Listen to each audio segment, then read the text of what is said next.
আসসালামু আলাইকুম sir. Sir আপনি কেমন আছেন? আপনার বাসার সবাই কি ভালো আছে স্যার? ওয়ালাইকুম আসসালাম। এত পাম্পটি মারতে হবে না সামির। আজকে আমি তোমাকে পড়া ধরবো এবং তোমাকে শিখিয়ে শিখিয়ে আমি বাকি সবাইকে পড়া শেখাবো। বুঝেছো? সো খুব অ্যাটেন্টিভ থাকতে হবে। বামে ডানে তাকানো যাবে না। আমি কি বলি শুনবে, আমি কি জিজ্ঞেস করি তার উত্তর দিবে, ঠিক আছে? কোনো ব্যাপার নয় স্যার, আমি অনেক ভালো স্টুডেন্ট।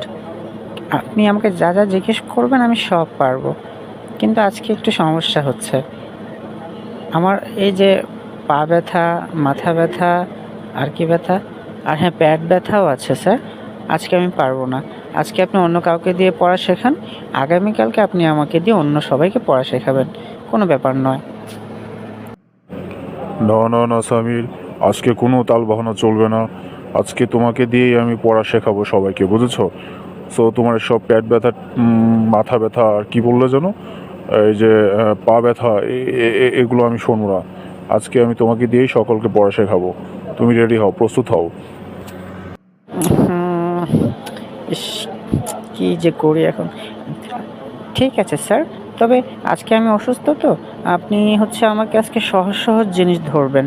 কিন্তু হ্যাঁ, এই বেশি কঠিন কঠিন জিনিস আমাকে ধরলে আমি কিন্তু পারবো না। তখন আমার পেট ব্যথা, পা ব্যথা, মাথা ব্যথা এগুলো অনেক বেড়ে যাবে। সো স্যার, আমি আজকে সহজ সহজ জিনিস শিখতে চাই, সবাইকে শেখাতে চাই। ঠিক আছে স্যার? আচ্ছা ঠিক আছে, কোনো ব্যাপার নয়।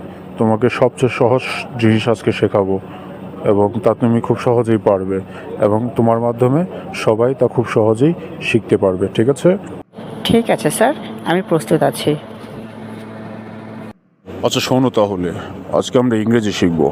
তুমি জানো তো ইংরেজি খুব সহজ। এই যা সেরেছে, বাংলায় ঠিক মতো পারি না, আবার ইংলিশ। মরার উপরে খরার গা, এই কি কি যেন বলে, খরা না খাড়া। যাক, চেষ্টা করি, ছাড় কি বলে দেখি। ঠিক আছে স্যার, আমি পারবো। আচ্ছা শোনো তাহলে, আই অর্থ আমি, আর ইট অর্থ খাওয়া। তাহলে আই ইট, এটা সম্পূর্ণ বাংলা কি হবে বলো তো সামির? কি যে বলেন স্যার, সহজ জিনিস ধরতে বললাম, তাই বলে এত সহজ জিনিস? এটা তো সবাই পারে। আই অর্থ আমি, ইট অর্থ খাওয়া। আই ইট অর্থ আমি খাওয়া।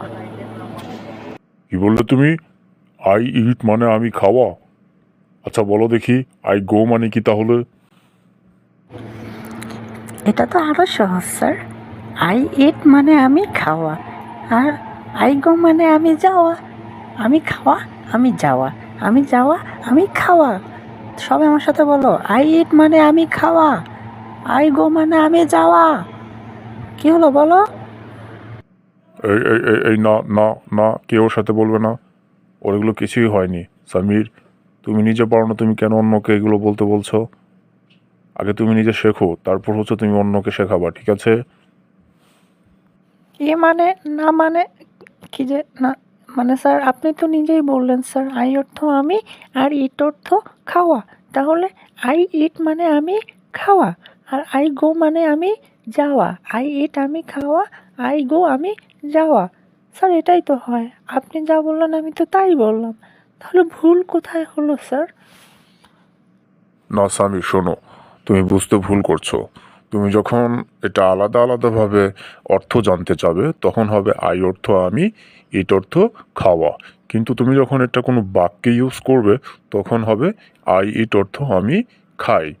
ঠিক তেমনি করে আই গো অর্থ আমি যাই। বুঝতে পারছো? আপনাকে অনেক ধন্যবাদ স্যার, এত সুন্দর করে আমাদের বোঝানোর জন্য। আই অর্থ আমি, ইট অর্থ খাওয়া, এটা শব্দের আলাদা আলাদা অর্থ। কিন্তু আমরা যখন এটা কোনো বাক্যে ইউজ করব, তখন আই ইট অর্থ আমি খাই। ঠিক তেমনি করে আই গো অর্থ আমি যাই। আই সি মানে আমি দেখি। আই ওয়াক আমি হাঁটি। আই এনজয় আমি উপভোগ করি। ঠিক আছে স্যার, আপনাকে অনেক ধন্যবাদ এত সহজ করে আমাদের বোঝানোর জন্য। ঠিক আছে, তোমাদের অনেক ধন্যবাদ ক্লাসে মনোযোগী হওয়ার জন্য।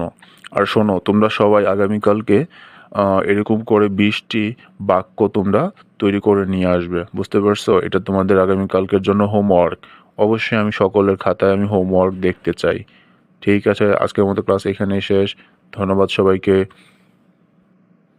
আপনাকে আমাদের সবার তরফ থেকে ধন্যবাদ স্যার। অবশ্যই আমরা আগামীকাল আপনার দেওয়া হোমওয়ার্ক আমরা সবাই কমপ্লিট করে নিয়ে আসব।